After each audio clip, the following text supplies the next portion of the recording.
The year is 1831. It's Monday, February 28th. Johann Peter Eckermann is visiting the playwright and poet Johann Wolfgang von Goethe.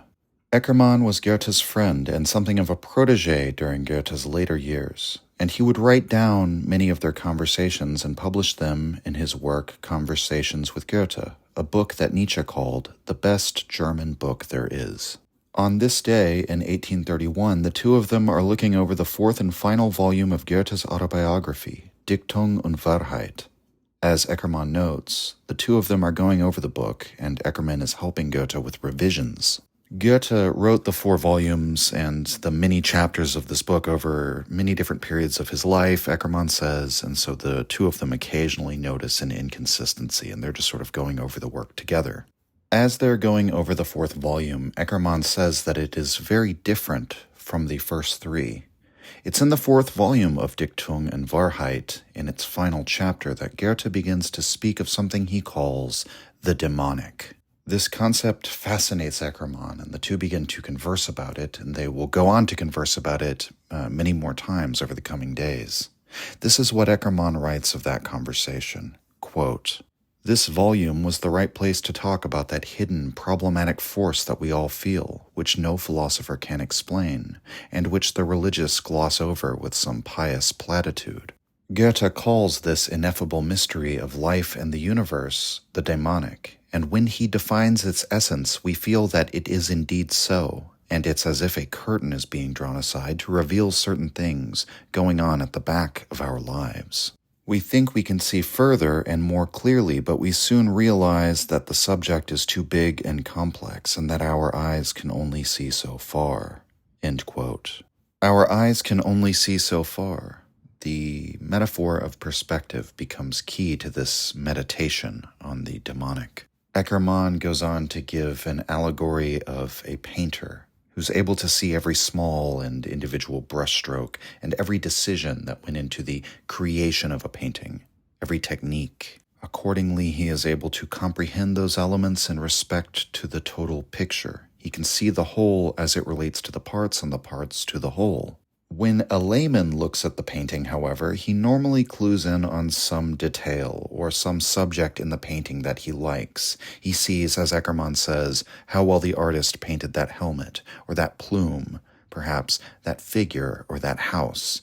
The layman doesn't think about the countless tedious hours of shading. He doesn't know about the theory of perspective the artist used to determine the angles, or the position of the light source that the artist imagined that he uses to orient his use of light and shadow. And so Eckermann therefore goes on to argue that in respect to, quote, the great canvas of world destiny, end quote, we are all, like the layman, trying to assess a painting.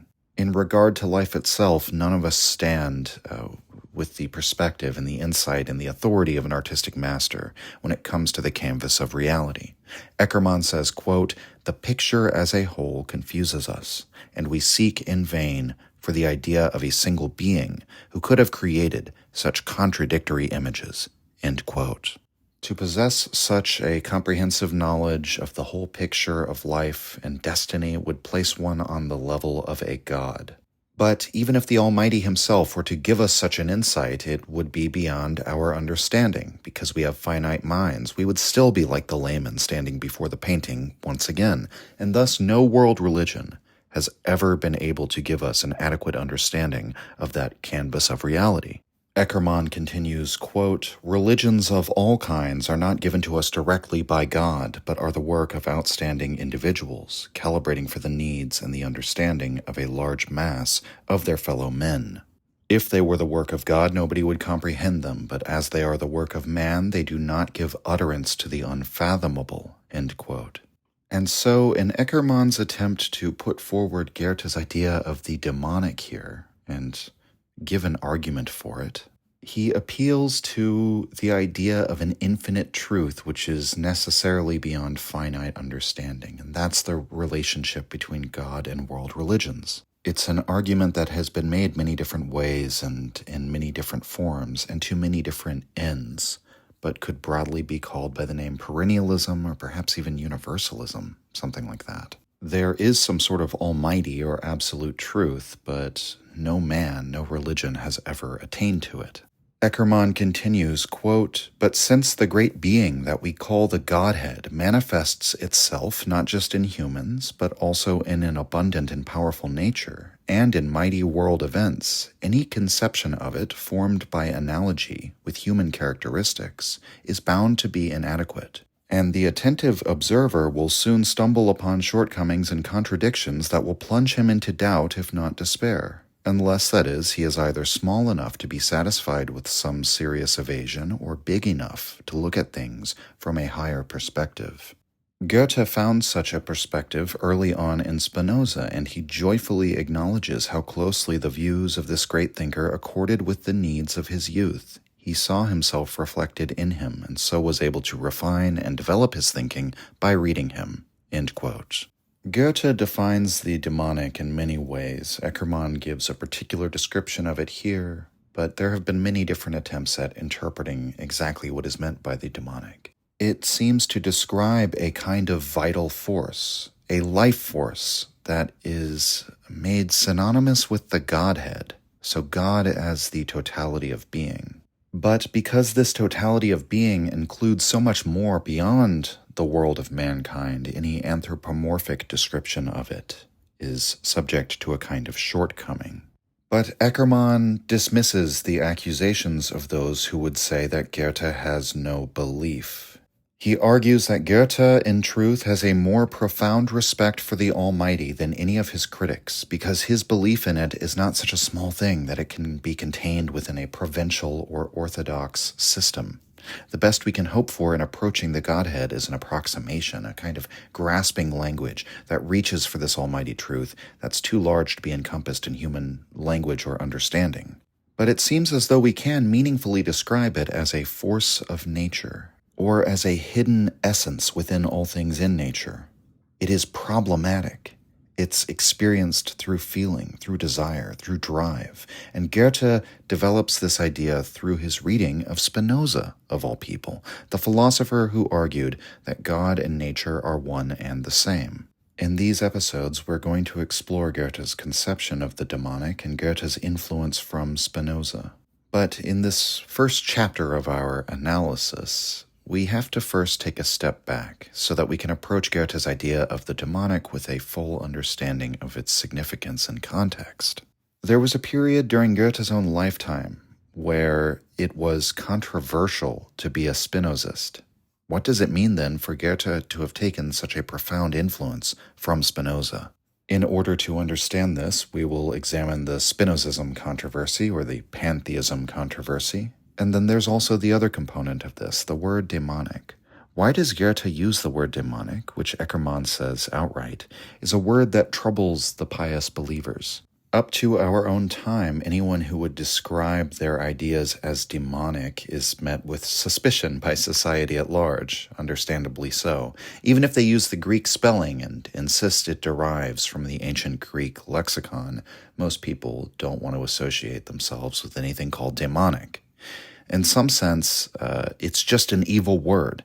The one who invokes it is associating himself with evil. And so too with Spinoza, a philosopher who in Germany for a long time was associated with political and theological radicalism and openly called evil, godless, materialistic. In other words, we won't fully understand just how radical Goethe's coinage of the demonic is and how radical it is to tie his ideas on the Godhead to Spinoza unless we take this journey further back in time.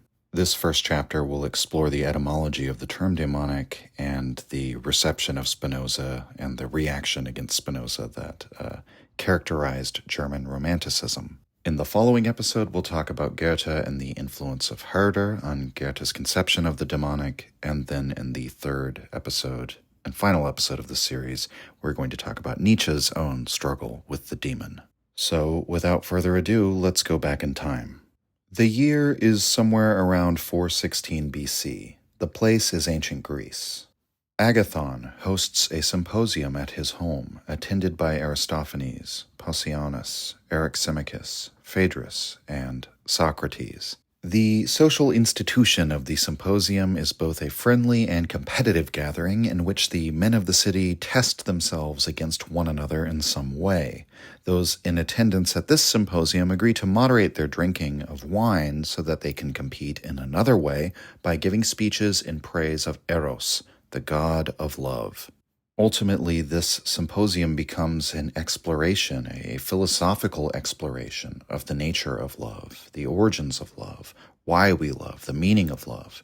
And, of course, in Plato's account of the event, Socrates comes away triumphant, as per usual, providing the most profound speech on the nature and character of Eros, the good that Eros does for mankind. But near the beginning of Socrates' speech on Eros, he makes a shocking claim that Eros is not a god at all. Socrates says he has spoken with the high priestess Diotima, who tells him that Eros is a great spirit, an intermediary between human beings and the divine. Indeed, Socrates argues, if love, Eros, is the desire for beauty and goodness, the spirit that represents that desire and motivates us to pursue the beautiful and the good, then that means that Eros doesn't possess these qualities as he would if he were a god. And so he presents Eros as a kind of spiritual force that spurs us on to pursue the beautiful, which we may say in religious terms is a quality of the divine. He represents the desire within man for the beautiful, but he therefore stands between God and man as that which directs mankind to seek beyond himself to the qualities of the divine. But, of course, in Greek, Socrates does not use the word spirit, which we get from Latin, but the word daimon. Eros is a megos daimon, a great spirit, we might say a great demon. Usually the text is not translated to say demon because the term great demon would obviously have a very different connotation to us than it did for the ancient Greeks. In its original usage, the word daemon carried no necessarily negative connotation. Etymologically, it seems to originate from the words for dividing or allotting. Every Greek polis had its host of protective spirits that dwelt on the land on which the city was built, called by various names: manes, heros, furies, and yes, daimones. So we have the origin of the word daemon for one type of protective spirit, not quite a god, but a powerful being with an interest in human affairs, which is associated with dividing, allotting, apportioning. That could refer to the demon dwelling on its own apportioned lands, its own allotment of territory, or to the demons allotting or apportioning their protection to mortals, their blessings to mortals. It's probable, in fact, it refers to both concepts. For example, in Hesiod's Works and Days, where the souls of ancient heroes become benevolent daimones who rule over specific places, they're venerated in specific temples, and it says they apportion riches or prosperity or justice to mortals according to their wisdom.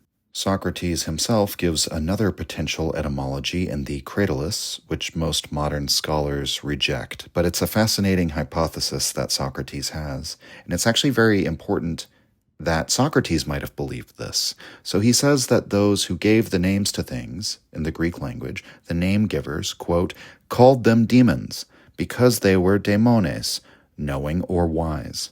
And in our older Attic dialect, the word itself occurs. Now he and other poets say truly that when a good man dies, he has honor and a mighty portion among the dead and becomes a demon, which is a name given to him signifying wisdom. And I say too that every wise man who happens to be a good man is more than human, daemonion, both in life and death, and is rightly called a demon. End quote.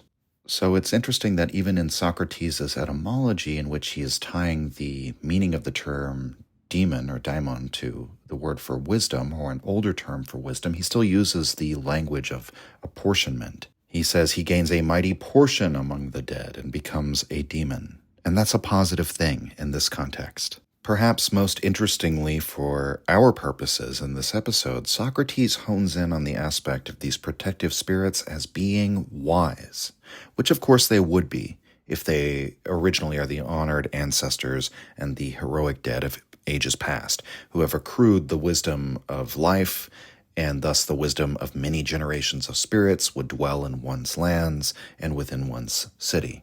And thus Socrates says the truly wise man is more than human, and rightly called a demon. He's distilling the trait of wisdom from these spirits, saying that a man who manifests that wisdom is demonic. And again, he means this in a positive sense as a character trait.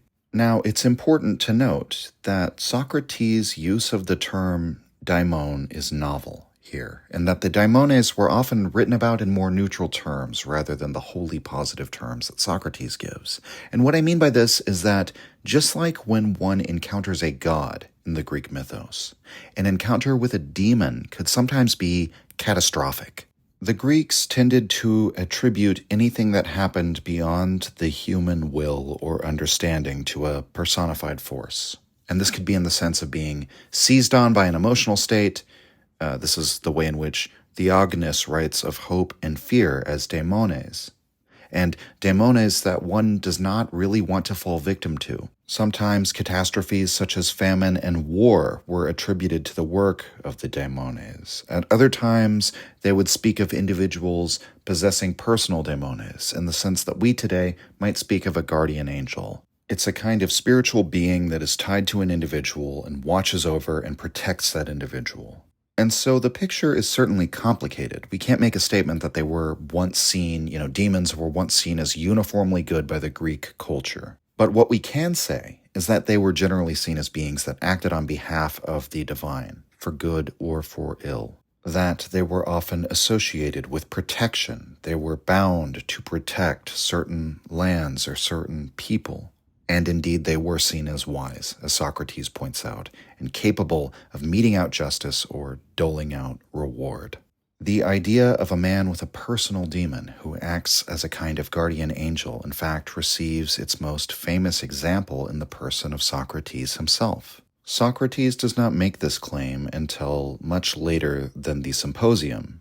It is a central part of his apologia, his speech made in his own defense at his trial. It is here that he says that he has always had a demon, a protective spirit, with him at all times, who intercedes to dissuade Socrates whenever he is about to speak falsely.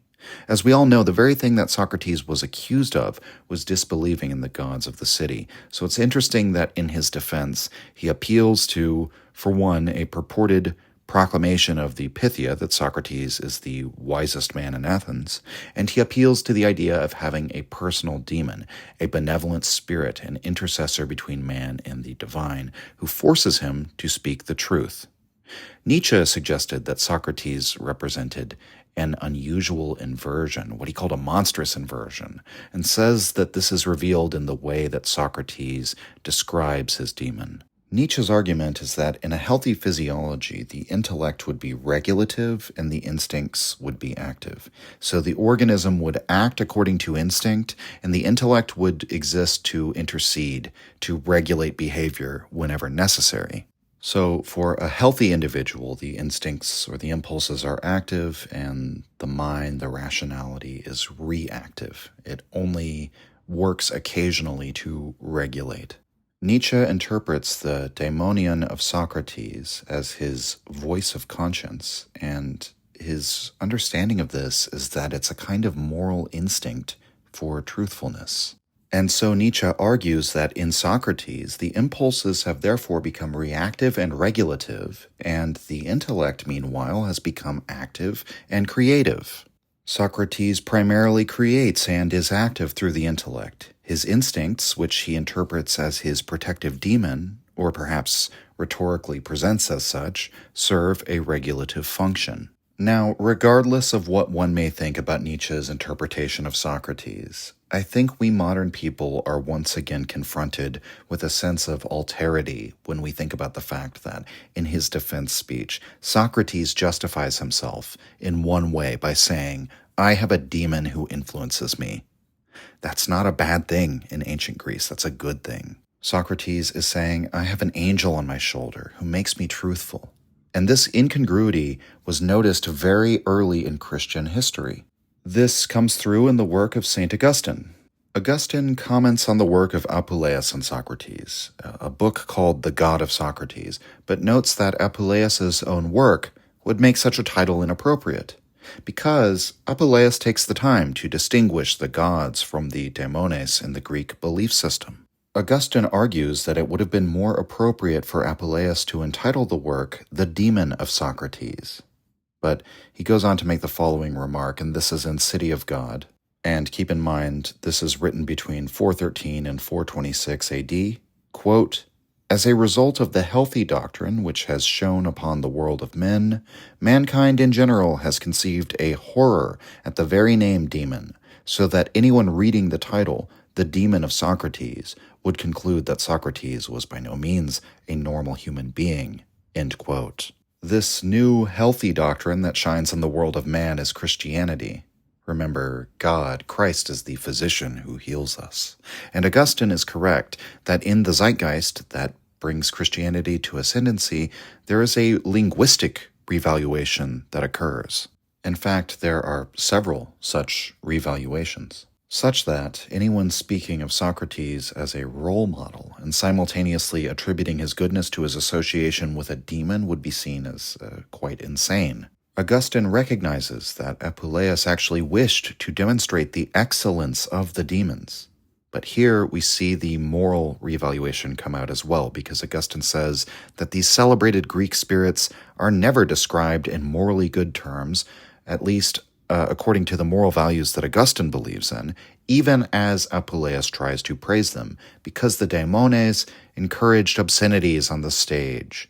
They enjoyed everything in the Greek sacred rites that provoked laughter or disgust, and celebrated barbarism and depravity. By the time of Augustine, in other words, we basically have an already fully formed Christian perspective on the pagan religions. These religions were essentially cults started by evil, fallen angels, spirits who took the side of Satan against God. All of man's religions before Christ were these religions created by fallen angels, and thus they were designed to be religions of evil and sin. Save for Judaism, basically everything predating Christianity in antiquity represents enslavement to false gods.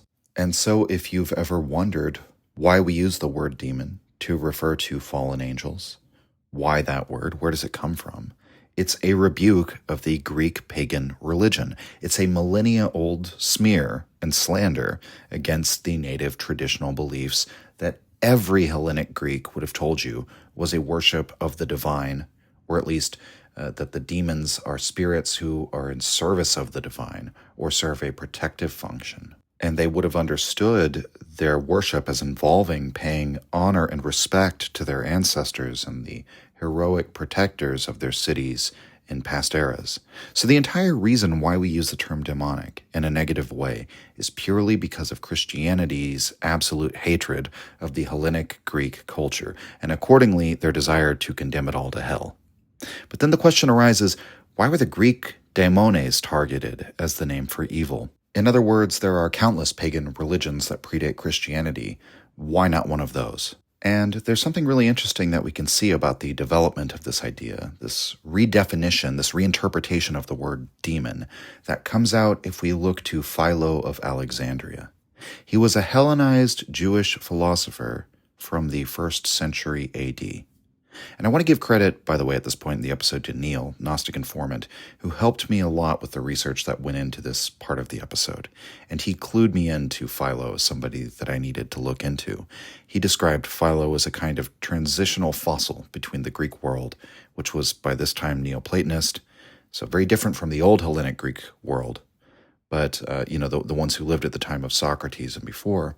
But Philo is kind of a transition between Hellenistic Neoplatonism and the Christian worldview that would soon inherit the Roman Empire in the coming centuries. Philo of Alexandria, being a Hellenized Jew, is familiar with both the Greek culture and religion and the Jewish culture and religion.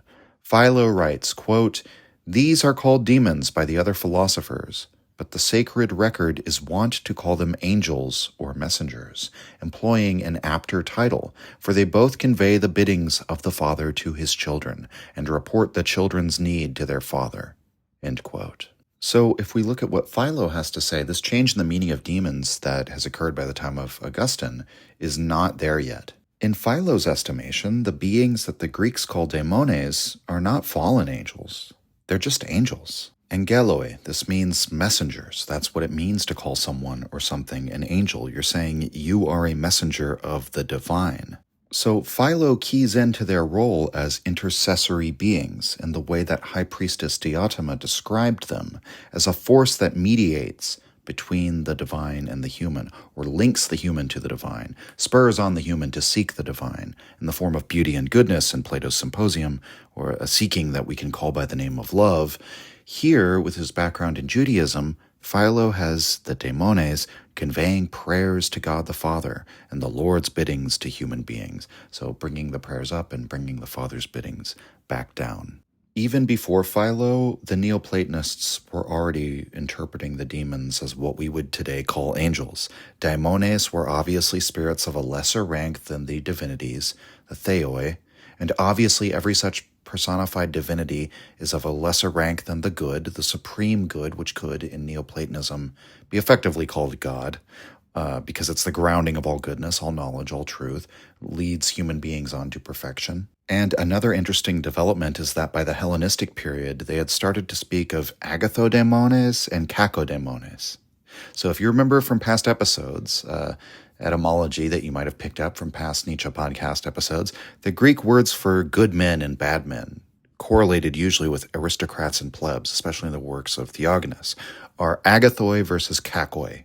So here we have also good demons, agathodaemones, and bad demons, or kakodaemones. And maybe some of you who have played D&D will recognize that name because they put in a monster called a kakodemon, I believe, in at least in old D&D. I haven't played any newer editions, but at least that's what I remember.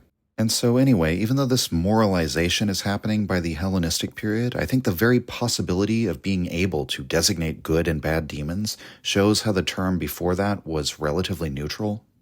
But I think with Christianity, the Hellenistic notion of a distinction between a good or a bad demon, or we might say a good or a bad angel, because we could rightly call these spirits by either name, right? They're both intercessors. That prompts them to put forward this narrative that those which we call demons, the daimones of the pagan world, are fallen angels, whereas those which we call simply angels retain their status as messengers of God. So then the next question is, how do we get from the view of Philo of Alexandria to Augustine? It seems to me that Justin Martyr is the real turning point. He's the earliest primary source I could find that explicitly makes this connection between the Greek daimones and the angels, the messengers of God spoken of in the Bible, but associates them with bad or fallen angels, although there is a bit of a complication on that, which we'll see in a moment. Justin Martyr's first apology is written around 155 AD, and in this work he says that the gods of pagan cultures are not true divinities, but daimones. And perhaps he uses the Greek term here specifically because daimones are lesser in rank to the theoi, the Greek gods. So what he means to tell us is that they are lesser spirits playing at being gods, but who are not actually gods. And he says that they deceive human beings with myths, rituals, and ceremonies. I think, however, that the real beginning of the modern conception of demons, the way that we use the term in the common vernacular even today, comes in his second apology, when Justin Martyr argues that God's messengers, his angels, overstepped their allotted rights and duties given by God when they made the decision to mate with human women. And he claims that it is the children of these angels with human women that produced the daimones. This is the story of the Nephilim, as they're called in Hebrew. That name Nephilim means fallen ones, or those who cause others to fall, perhaps. Where Justin is getting this is from a passage in Genesis 6, but also likely from a now non-canonical book of the Bible called the Book of Enoch. Nowadays, we call it non-canonical, but in Justin's day, there was no canon yet. There had not been a council to determine which books were canon and which were not. Those kinds of developments don't really happen until the 4th century AD. The first section of the Book of Enoch is called The Fall of the Watchers, and essentially describes the angels who were sent to watch over humanity, falling from grace by seducing or taking human women. Their children are these hybrids, called by the name the Fallen Ones, Nephilim.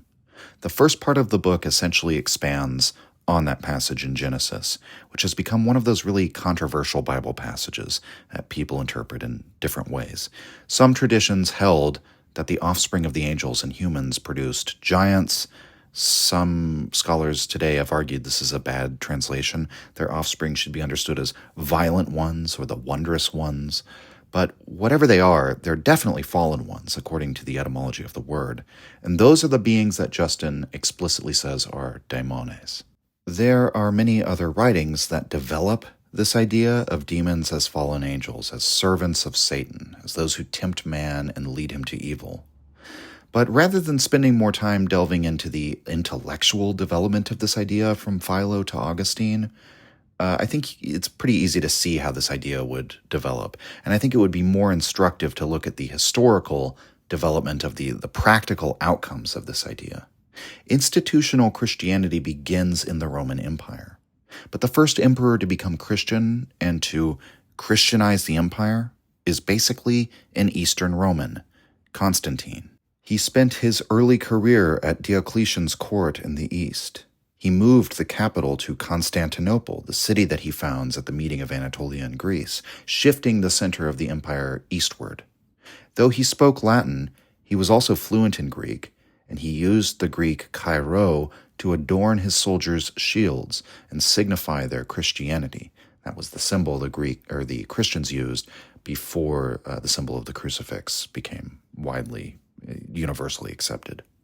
Eventually, Constantine was made a saint, and in the Eastern Church, he attained a status sort of unrivaled by any Christian other than the apostles, really. Whatever the theology of the average Christian at that time regarding the Greek deities, it is certain that the Greek religion was the nearest to hand example in the Eastern Empire of one of these old pagan religions that was really just a sinful deception and worship of false gods. These were evil people. They refused to come over to the truth. They persisted in worshiping fallen beings. It is under Constantine that the persecution and stamping out of pagan religions begins in earnest. It is very popular in Western civilization to fixate on the persecution of early apostolic Christians at the hands of the pagan Roman Empire. But it is only very rarely that we give any attention to the persecution that was visited upon the pagans when the empire became Christianized. Time and again, Christian mobs moved through pagan cities, destroying their temples, executing their priests, defacing their statues. Oftentimes, these lynch mobs were led by bishops or church leaders. Sometimes the persecution came from the state itself. Paul the Chain, Paulus Catena, was an official under Constantine, charged with rooting out treasonous activity, but this often involved targeting those who refused to acknowledge and practice the religion sanctioned and demanded by the emperor. In other words, being Christian was evidence of your loyalty. It was a political issue as well as a theological issue, and sometimes political suppressions and acts of state authoritarianism and seizures of power sort of merge and blend with these religious disputes and religious violence. And the list of atrocities that the pagans at least recorded is really stunning when we consider how we have all been brought up to, weep for the Christian martyrs. But the Christians martyred quite a few pagans under Constantine's direct orders, or simply in the climate created by the era. And even if a small percentage of these are true, even if these are exaggerated, it does seem like the early church has quite a bit of blood on its hands, quite a bit of pagan blood. In 324 AD, for example, Constantine sacks the temple of Apollo, kills the oracle, and has the priests tortured to death. He expels all pagans from Mount Athos, and then orders the destruction of all the local pagan temples. In 335, Constantine orders the destruction of even more pagan temples, and this time orders the crucifixion of, quote, all magicians and soothsayers. The philosopher Socrates, who knew Athanasius and who even advised Constantine, is killed during this event. He is accused of being a magician, and we can see here how sometimes these religious persecutions overlap with political purges, because it may have been the case that they just wanted to get rid of Socrates for political reasons, but the justification they use is that he's a magician. And of course he was a pagan, he was a non-Christian, so that was another reason to purge him. In 354, when Constantine orders all remaining pagan temples closed, they turn many of those temples into brothels and essentially like casinos in order to disrespect the pagan religion. The first widespread burning of pagan libraries takes place at this time. And this is where people get the story that Christians burned the Library of Alexandria.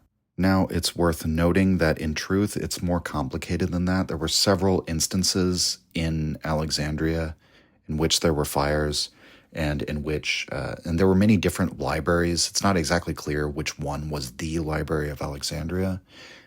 But it's worth noting also that many of the libraries were in pagan temples.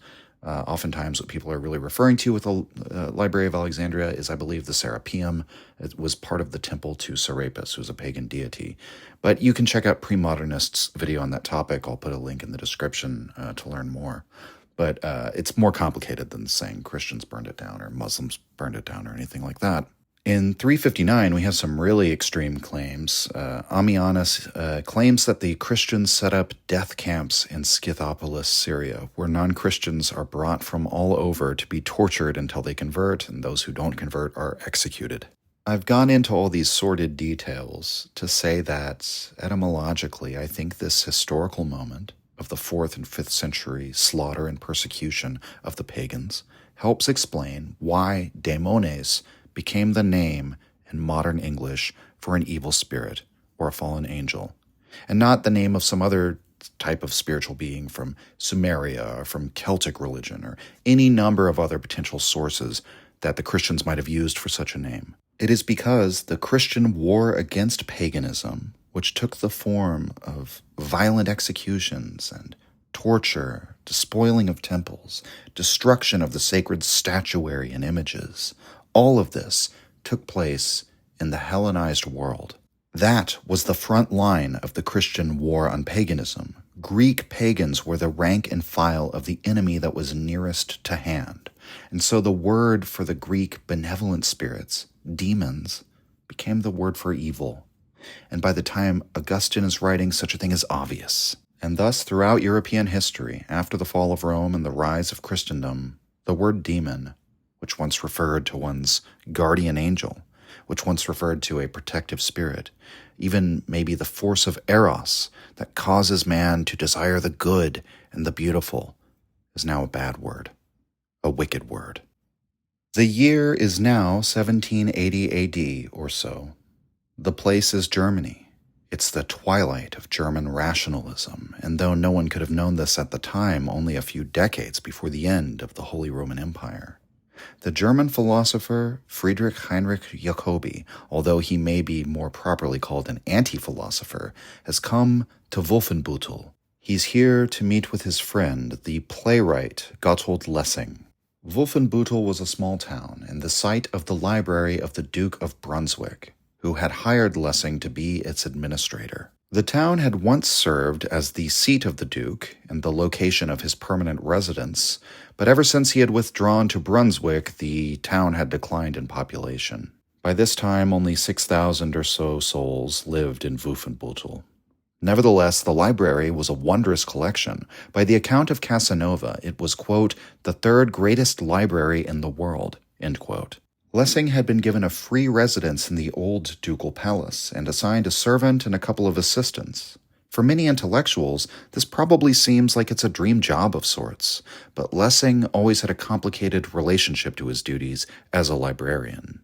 Like many artists, he was always broke, often in debt, and quite simply took the job because he needed the money. The hermit-like isolation of managing a library in a small town didn't really appeal to Lessing because he really enjoyed the social life. He loved to discuss ideas. He fell in love with Italy when he was sent there on behalf of the Duke, in contrast to dreary Germany, and he was happiest when he was staging his dramas and debating about the arts.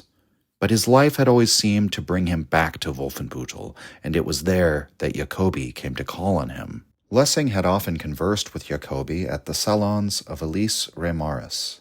Elise was the daughter of Hermann Reimarus, a professor of Oriental languages at the Hamburg Academy. Some 12 years or so prior, Lessing had become friends with Elise and had become accepted into her circle, probably owing to his prominence as a dramatist and critic, and his brilliance and quick-wittedness in conversation. It seems that for intellectuals in Hamburg, these gatherings at Elise's home were just the place to be. As Will Durant writes, quote, "She made her home a center for the most cultivated society in the city," end quote. And so whenever the philosopher Moses Mendelssohn or Friedrich Jacobi found themselves in Hamburg, they would come to visit Elise and often dialogue with Lessing.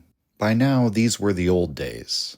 Lessing fondly remembered his time in Hamburg, but he was living the librarian's life now. Perhaps it was nostalgic for the two of them to get together and philosophically discuss once again. This was the background of the relationship between these two men.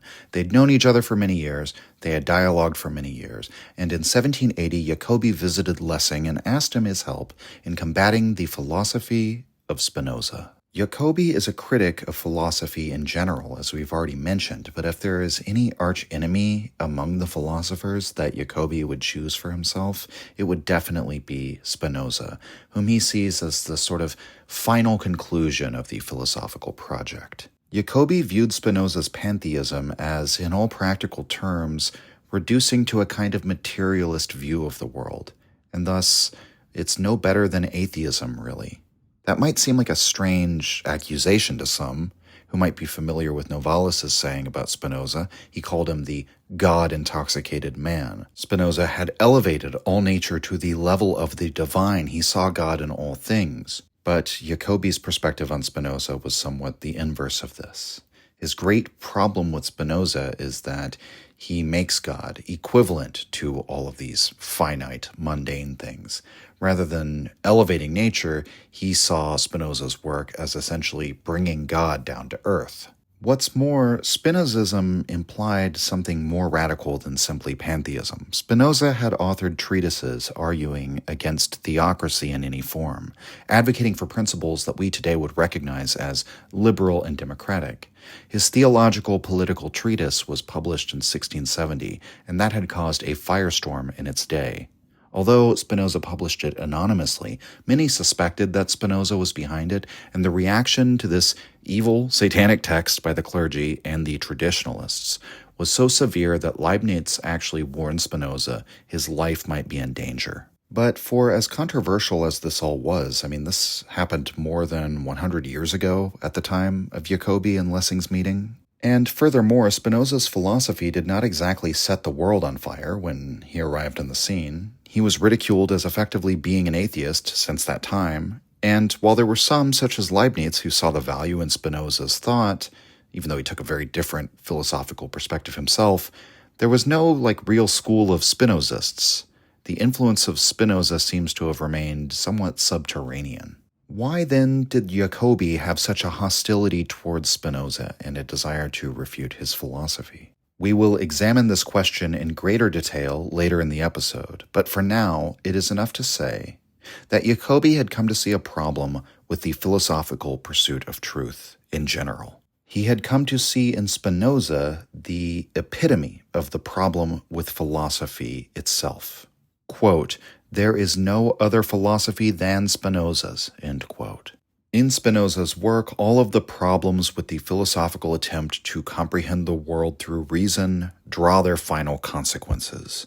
Whether the philosophers of the modern day know it or not, they are all recapitulating to Spinozism, perhaps in the same way that Nietzsche would say that all philosophers recapitulate to Platonism. Thus, Jacobi asks his friend and respected writer and intellectual Gotthold Lessing, how would you refute Spinoza? According to Jacobi, he received a shocking response. Lessing says that, in fact, he is a Spinozist. Jacobi even went so far as to frame this as a sort of confession, an admission of something less than savory, something that might even damage Lessing's reputation. And perhaps there is some truth to this. It's not as if there was a general hostility towards pantheism in Germany at the time among mainstream average people, but the total picture of what Spinoza represented among intellectuals was, in a word, radicalism, a challenge to the traditional metaphysics and morality and political power of church and state. Lessing was a prominent intellectual and playwright, and while he wasn't exactly the most successful playwright of all time during his life, he was still very celebrated, very well respected. The idea that even Lessing had fallen victim to the seduction of this pantheist heresy was a scandal, at least to Jacobi. We can only imagine he left Wolfenbüttel with an even greater suspicion that Spinoza had infected everyone. Spinozists are everywhere, even if they're not open about their beliefs, even if they don't fully understand the depth of their folly in embracing this pantheist doctrine. And so Jacobi resolves not only to expose his good friend Lessing, but to expose Spinozism for what it truly is. A year later, Lessing died, and what is now known as the Spinozist controversy or the Pantheist controversy begins. Initially, the controversy takes the form of a dialogue between Moses Mendelssohn and Friedrich Jacobi, mediated through Elise Reimarus. She writes letters back and forth between the two men, conveying to one what the other says. And it's through Elise that Mendelssohn learns that Jacobi is saying, "Did you know Lessing confessed that he was a Spinozist a year before he died?" Eventually, Mendelssohn and Jacobi start corresponding directly. Both announce to the other their intentions to write books on the subject. Jacobi will write his book attacking Spinozism and exposing the Spinozism of Lessing, and Mendelssohn will write his book in defense of Lessing and arguing for perhaps a more charitable interpretation of what Lessing's Spinozism consisted of. Both men attempt to beat the other to the presses in order to publish their own account. At first, it looks as though Mendelssohn is going to win the race. But Jacobi catches wind of this, and upon hearing how close Mendelssohn is to publishing, he determines to finish his manuscript first, and Jacobi just writes up a firestorm and beats Mendelssohn to the presses. The Spinozist controversy doesn't just involve this sort of revelation about Lessing's ideology or any kind of inherent controversy about Spinoza. An aspect of the controversy that is sometimes ignored is the fact that Jacobi included some personal correspondence with Lessing that neither Lessing nor his family had agreed to share publicly. There was a kind of violation of privacy that Mendelssohn perceived that he saw as untoward or unseemly. Furthermore, the entire prospect of writing this book posthumously attacking one of your friends for his secret beliefs probably seemed unsavory also. And Jacobi, even though he's sort of standing for like the traditional Christian values, was actually a very unpopular figure. He's probably the more unpopular of either between him and Mendelssohn or between him and Lessing. Jacobi was often sort of attacked in his own time. And to compound this sort of negative perception of Jacobi, what happens at the end of the Pantheism controversy is somewhat tragic. Mendelssohn is rushing to publish his rebuttal, part one of which comes out a mere month later. Jacobi's came out in September of 1785, Mendelssohn's came out in October, and then he was delivering part two to his publisher. And, the entire reason why it was broken into two parts is because Mendelssohn just decided, I'm going to publish what is finished just so I get some rebuttal to what Jacobi's saying. So I'll publish the first part, and then I'll publish the second part later. So he's rushing in January of the following year to deliver part two to his publisher to complete his rebuttal. It's a very cold day. It's very cold weather. Mendelssohn is physically hurrying, kind of stressed out to deliver the manuscript. I'm sure it was a stressful time in general. And he's 51 years of age. He's an old man, but not too old. And he catches a cold, and he dies shortly thereafter. And so, while Jacobi certainly didn't directly kill Mendelssohn, he certainly didn't wish death upon him. I mean, the two seem to have, at least at first, a rather friendly and respectful rivalry. It was definitely said by some of Jacobi's critics, you caused this to happen. You killed Mendelssohn by causing him the stress of rushing to publish his work, to defend his dead friend that you're attacking, who was also supposed to be your friend, by the way. So there was somewhat of a really negative reaction against Jacobi's behavior and character, especially among those who were fans of Lessing or Mendelssohn. But at this point, I'm sure if you're not familiar with this whole affair, a couple of questions have probably come to mind. I mean, first, was Lessing really a pantheist? I mean, it seems, according to Jacobi, he was a Spinozist. What did his belief in Spinozism really consist of? Who was Lessing, and was Jacobi right about him? Second, why was Jacobi so opposed to Spinoza? Why is Spinoza this type of philosophical hubris? What is Jacobi's place in the history of philosophy generally, in the context of what is going on in Germany at that time? Now, in answer to the first question, in my opinion, Jacobi was more or less correct about Lessing. Whether we would agree with Jacobi that pantheism amounts to atheism or that Spinozism is a destructive or radical philosophy, my impression of Lessing is that he inclined towards a universalist view of the divine. He did not believe that truth was contained in any particular religion. As he told Jacobi, quote, "The orthodox conceptions of deity no longer exist for me. I cannot endure them. Hin kai pan, one and all, I know of nothing else," end quote. Also, like Spinoza, he valued religious toleration. In fact, this was something of a family tradition for Lessing. His grandfather had written a treatise advocating for religious toleration. This was also a theme of many of his plays and stories. Will Durant writes of one of his early plays, Die Juden, quote, discussing the intermarriage of Christian and Jew. A rich and honorable Hebrew, simply named the Traveler, saves the lives of a Christian noble and his daughter. The nobleman, as reward, offers him his daughter in marriage, but withdraws the offer when the Jew reveals his race. The Jew agrees that the marriage would be unhappy, end quote. So, in this play, the foreigner, the religious minority, shows care for the lives of the religious majority, but they then spurn him for it. Importantly, this theme was taken up again in Lessing's later play, Nathan the Wise, which also features a heroic and laudable Jewish main character. It is set during the Crusades in Jerusalem. Nathan is a merchant who raises the orphaned girl of Christian parents, and he teaches her only the doctrines on which all the Abrahamic peoples are agreed. At numerous times in the story, Nathan's life is threatened, but he's always saved on account of some previous kindness to a Christian or to a person of another faith. In one notable exchange in the dialogue, Saladin, the new governor of Jerusalem, comes to Nathan for a loan, which Nathan offers without even having to be asked.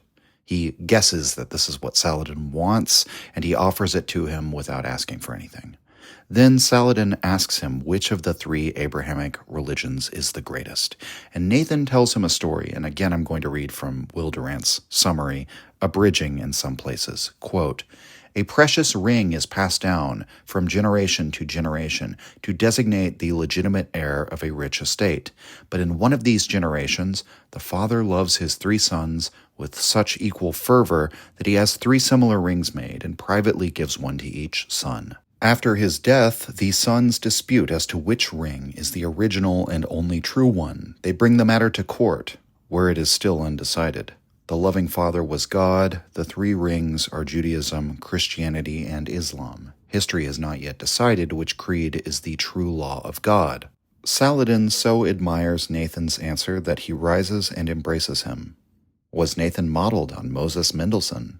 There are resemblances between the two. It is probable that Lessing found in his friend much to inspire his idealization of the merchant of Jerusalem. Perhaps Lessing, in his eagerness to preach toleration, painted the Jew and the Muslim with more sympathy than the Christian. The Christians of the German public repudiated the play as unfair when it was published in 1779. Several of Lessing's friends joined in on the criticism. Nathan the Wise did not reach the stage until 1783, and on the third night the house was empty. In 1801, a version prepared by Schiller and Goethe was well received at Weimar, and thereafter the play remained for a century a favorite in German theaters. End quote. Now, not all of Lessing's plays were this controversial. In fact, it wouldn't have been such a controversy to attack him if he wasn't a popular figure to begin with. Many of his dramas, such as Miss Sarah Sampson, Mina von Barnhelm, and Emilia Galati, enjoyed a good reception and enduring popularity. He also wrote a very influential essay in aesthetics entitled Laocoon, which in all likelihood was presented to Pope Pius VI when Lessing was granted an audience with him. While Laocoon was largely imitative of Winckelmann's work, it nevertheless landed with the Hellenists of the era, such as Goethe. But amid his popularity, Lessing was always getting himself into controversy. Even with his respectable but humble station as the library's administrator, he was involved in a bit of a scandal early in his career when he published an essay in 3 parts that was denounced as anti-Christian and eventually censored. These are the so-called Wolfenbüttel fragments. When Hermann Reimarus died, and if we'll recall that's the father of Elise Reimarus, he left his wife a manuscript of a very long text that he had wisely declined to print when he was still alive. His widow showed it to Lessing, and he read it and asked her if he could publish parts of it. After she agreed, Lessing added the manuscript of Reimarus's writings to the library, and as the head librarian, he had the right to publish any work that was housed there. The first part he entitled The Toleration of Deists by an Anonymous Writer. It was published in 1774. Immediately from the title, we can guess the bent of Reimarus's religious ideas. The work is a plea for the toleration of deists, those who believe in God, but a God that's outside of any particular religion or particular orthodox definition of God. And we might wonder if Lessing was publishing this work because he agreed with it. But it wasn't until the second part was published that the real controversy began. 3 years later, he published more of Reimarus's essay, and these sections put forward the argument that the full truth of God's revelation was infinite, boundless, beyond encapsulation in any human language or formula. The very fact that there are so many religions proves that God can't be contained within any one of them, and the fact that Christianity, after so many hundreds of years, was only known by a minority of the human race, proves that Christianity is just one amongst many religions. We can't claim that it possesses a special access to God's truth. The third Wolfenbüttel fragment outright denied the incarnation. It denied Jesus' divinity. The critics of these documents immediately accused Lessing of agreeing with this anonymous writer, or even of being the anonymous writer himself. Some called for Lessing to face charges for disseminating this heresy. Lessing defended himself in a series of pamphlets where he argued for free and open discussion of the faith. He argued that such debates about theology, even involving these radical viewpoints, have to be allowed in the public sphere, not limited to a few theologians, not banned. As we've already said, Lessing seemed to love controversy. He loved debate. He was a skilled rhetorician. He attacked his opponents' arguments with wit and vigor and appeals to the Christian principles that they claimed to hold. Isn't this the spirit of the Reformation, he argued? Isn't it incumbent now on all Christians to use their minds to evaluate Christian theological arguments, even the arguments of deists? Is not every man able to interpret the Scripture? Isn't every man entrusted to come to his own decision about his belief? This was all to no avail. The government seized both Reimarus's manuscript and the Wolfenbüttel fragments that had been published. The Brunswick censor told Lessing that he was no longer to publish whatever he wanted from the library. He has to get their permission now. Before he publishes anything. So I think the question of whether or not Lessing was like a true pantheist or a pure Spinozist is not really at issue. He may have been a deist, he may have been a universalist or a perennialist. There are any number of ways that we could classify his worldview. What's important is that he clearly did not believe that the Church of Germany, or indeed any church, any religion, had claim to absolute truth. He had this view of God that was simply bigger than any set of traditions or theology. And indeed, we can look to an essay that he wrote a year before he died to confirm this. It was entitled The Education of the Human Race, and in it Lessing argues that the world's religions all have some truth to them, but that they were more like stepping stones to a greater truth that man is still proceeding towards. That is the education that we are undergoing. Religions have been useful insofar as they have taught us to be virtuous, taught us to be humane, held together the social fabric. But the ultimate truth doesn't rest with any of them. None of them represent the goal for humanity. The goal is our gradual education, the eventual realization of a divine truth beyond any such provincial tradition. Essentially, Lessing believes that this education of mankind was furthered along by the Enlightenment. The movement of the Enlightenment represents the next step. By learning to embrace reason, we've moved closer to understanding universal truths that undergird all religions. When man finally and ultimately becomes enlightened, he will have embraced the moral truths, the moral education that religion has been trying to teach us. He might even greatly respect and honor those religions for what they have given mankind, but he will truly have moved on from being bound to their particular traditions or superstitions. This new state of enlightenment, in Lessing's view, can be conceived as the actual coming of the kingdom of heaven, this revelation that mankind is being educated into a universal moral truth. That's the good news for Lessing. This is a new gospel. He writes literally, quote, "It will come, it will assuredly come, the time of a new eternal gospel," end quote. It would be helpful, therefore, to consider Gotthold Lessing's significance in regard to the historical context and his own context within the broader philosophical dialogue and the development of German idealism. First, Lessing is definitely a devotee of the Enlightenment. The period in which he lives I've referred to as the twilight of German rationalism because already during this time there was the emergence of the movement of Romanticism that would totally shift the cultural vibe for around a century or so. Lessing stands for that Enlightenment spirit, so he believes in progress. He believes that reason and art and science, and indeed even religion, is advancing the human race to something better. So even religion in this conception is not like an eternal truth, a truth since time immemorial that we need to go back to, but it's part of this process along with science and art of educating mankind. But furthermore, within German idealism, even though Lessing is first and foremost a playwright, his essay gives us a hint of what was to come. In the work of Hegel, for instance, and the state at the end of history, the idea that mankind might reach a place of absolute mutual recognition of the moral worth and humanity and dignity of each other human being. In spite of the many differences between Lessing and Hegel, the fact that Lessing was already seeing truth in terms of historical development, and with a view of a telos for history, leading to the realization of the gospel in actual human life, that was all very influential for Hegel, especially in his early years. And on the other hand, in Friedrich Jacobi, we have one who stands among the ranks of romanticists who were coming up, who were soon to define the coming age. As I have often said, romanticism is a funny word. It can mean many different things to different people. And there's an element of romanticism that is often pagan in character, perhaps, or at least non-Christian in character.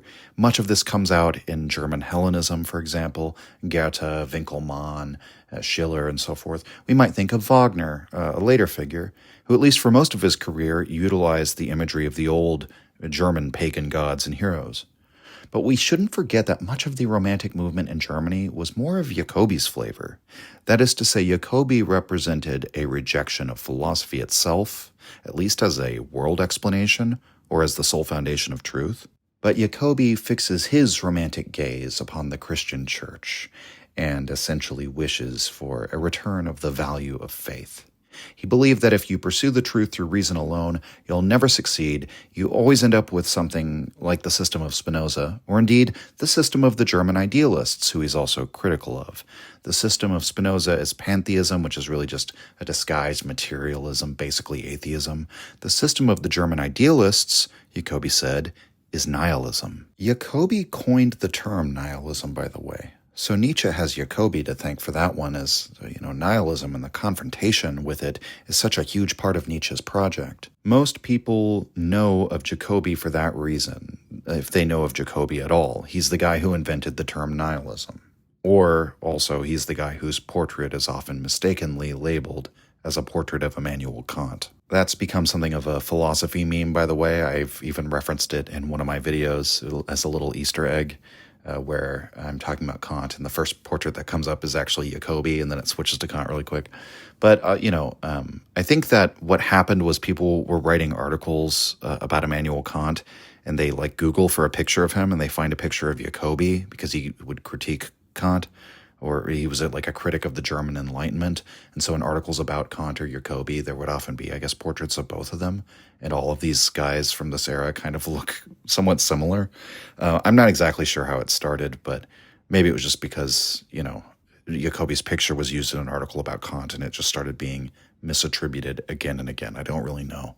But Jacobi's actual claim to fame is the term nihilism, and it's a term he developed because he believed that seeking truth through philosophy would ultimately lead to a belief in nothing. We can see him, in fact, as an exemplary figure in the emergence of German Romanticism and a way he epitomizes it. From the time Jacobi was a boy, he was known to be pensive. He was known to be a ruminating child who would brood over religious matters, as they say.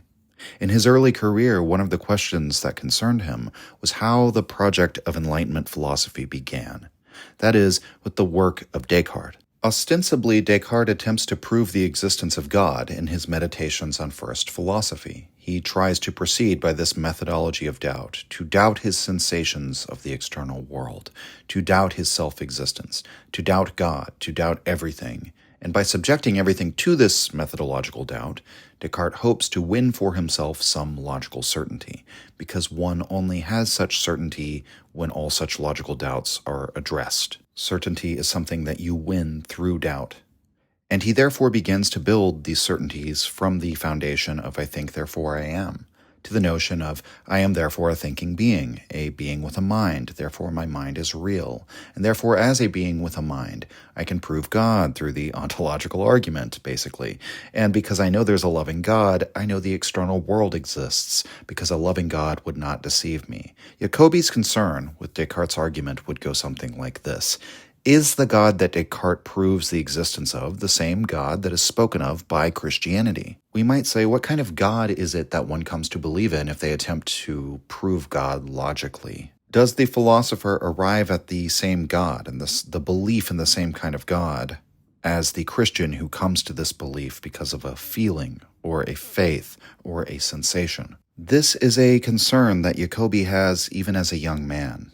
And thus, when he eventually comes to critique Spinozism and write his exposé on Lessing, we can understand his view that Spinoza represents the fundamental error or the fundamental problem with philosophy. That Spinoza's God is the God you eventually end up with if you seek him through reason. This God that is everywhere and thus nowhere. This God who is the same as nature and thus impersonal. This God who doesn't have free will and who doesn't have desires. That's the God that you end up with if you seek God through reason. And in Jacobi's view, that is no God at all. And so philosophers, since the very birth of the Enlightenment project, have been talking quite a bit about God, trying to understand God in logical terms, but that logical basis of their understanding always leads them to Spinoza's God, which is not God. The Christian God is certainly not Spinoza's God, and that may lead us to wonder, along with Jacobi, has this been a problem from the beginning? What is Descartes' God, really? And indeed, Descartes faced many of the same accusations that Lessing faced and that Spinoza faced. There were always those who suspected that he was a deist or an atheist, and that Descartes was merely Catholic by birth and by convention. And after all, the religious sectarian warfare during Descartes' day was far, far worse than anything even Spinoza had to deal with. And the sectarianism during Spinoza's time was worse than what Lessing had to deal with. So it's very possible that during these earlier eras, philosophers may not have truly, in their heart of hearts, believed anything of Christianity, and so they would be compelled to hide that fact. Now, for my part, I don't believe that Descartes was an atheist. I have slightly complicated views on Descartes. I think if he was anything in secret, probably a Rosicrucian. That's what my money's on, but that's neither here nor there. We don't need to go into that and take the episode into the weeds. But for Jacobi, it's not really as important what was in the heart of hearts of these people, so much as what they put on the page, and the logical operations that they followed that, in all practice and all content, is, from his point of view, godless. I think we can recognize much of Jacobi in other figures like Pascal and Kierkegaard. He should certainly be counted alongside the philosophers who made the critique that reason can't get you all the way there, so to speak, to all the way to the truth, and who were therefore suspicious of philosophy itself even as they engaged in it. Jacobi's philosophy is a critique of the hubris of philosophy. For him, reason is something that elaborates, it expands upon, it reveals more about what we already know. But the basis of what we know is not purely rationalistic. In a way, this takes us back to the old division between empiricism and rationalism, but Jacobi would even take issue with that, with the idea that we can establish empiricism as a system of knowledge, perfectly know the world that way. His philosophy is opposed to systems, and besides, an empirical study of the world can only deliver us a better knowledge of the finite things that make up the world. Our reasoning, which operates within a finite mind, can never lead us to an understanding of the infinite, and not by correlating any number of finite facts can we ever reach it either. And so by reason, we can never arrive at knowledge of an infinite God, of the Christian God. And so whatever the philosophical God is, it's not really the Christian God. It's a finite God. It's an abstract God. It's a God proved by syllogism. That's not the God that Christians believe in, because there is, again, an infinitude to the God of the Christians. There's also a particularity to it. Christians believe in a God who incarnated into a man at a specific place and time. They have faith that this specific man died for their sins and was risen from the dead after 3 days. And I would dare say that if you ask most Christians what this belief is based on, they will say that it is faith. They will say that there's a feeling that they have for the truth of this particular God, and not because they've reasoned their way into it. As mentioned, in the essays of the Pantheism Controversy, Jacobi makes the argument against Lessing and against Spinoza that pantheism amounts to materialism, whereas Mendelssohn countered that pantheism is a valid expression of theism. There's actually no real distinction between the two. This dispute could easily be seen as a kind of incredibly esoteric and technical dispute, except that it touches on this kind of cultural fault line. Those who criticized Jacobi saw him as a throwback who wanted to drag Europe to a time, an earlier time of uncritical faith in the church, whereas those who criticized Mendelssohn and Lessing saw them as anti-Christian. They saw them as radicals who were attacking the very moral and cultural foundations of society. The dispute, in other words, was always bigger than the details of the philosophical arguments being made. Lessing is the old rationalist. He represents a now sort of fading idea, fading faith in Enlightenment reason, whereas Jacobi represents this new movement that rejects rationalism as insufficient and promotes a worldview based on Empfindsamkeit, sensibility. At the end of the century, Macpherson's Ossian grips the German intellectual and artistic world. We discussed that work briefly during the episode on the sorrows of young Werther. If there is a defining attribute of Ossian, it is that it is a sentimentalist work in the extreme, a sentimentalist mythos. Characters live or die according to feeling. And as long as we're talking about Werther, the Sturm und Drang period that would sweep the German artistic world, and indeed all of Europe, was also part of this new movement that centered feeling. Werther is the prototype for this movement, not because he is depressed or the victim of unrequited love, but because Goethe captures, with his pen, the outflowing of simple, unrestrained feeling. Werther rages against the rules and guardrails of society. His ruminations are far from logical, but he expresses how he feels with a startling, even disturbing frankness. And to quote, again, from Will Durant one final time, quote, "As Voltaire generated his opposite in Rousseau, so Lessing by his skepticism, rationalism, and intellectualism made Germany feel the need of writers who would, in contrast, recognize the place and rights of feeling, sentiment, imagination, mystery, romance, and the supernatural in human life." End quote. Among these new writers, we may count Klopstock, Hamann, and of course, Jacobi. Goethe, perhaps the greatest writer of the German language, is swept up in Romanticism, at least for a time, and philosophers such as Hegel, who are profoundly influential, are also, in turn, influenced by Romantic writers. 100 years later, Nietzsche, too, will become somewhat swept up in the twilight of this Romanticism, but he will eventually turn about and attack it. But by then, even Nietzsche is speaking in its language. As we've already mentioned, one of Nietzsche's chief concerns is the problem of nihilism. He, too, is a critic of Enlightenment faith and reason, the faith that reason can take us all the way through to a kind of universal truth. Nietzsche wrote very little of Lessing, and I'm not aware if he even mentioned Jacobi. But his remarks about Lessing are generally dismissive, and his remarks about most of the German idealists and the early Romantics is generally dismissive. But this whole cultural backdrop of German Romanticism was simply in the air by the time Nietzsche was writing, so of course he draws upon their ideas. We've already mentioned the influence of the term nihilism, which comes from Jacobi. There's an interesting connection to Nietzsche from Lessing in the title of one of Lessing's early plays, Der Freigeist, the Free Spirit. In this play, the titular free spirit is not by any means an admirable character.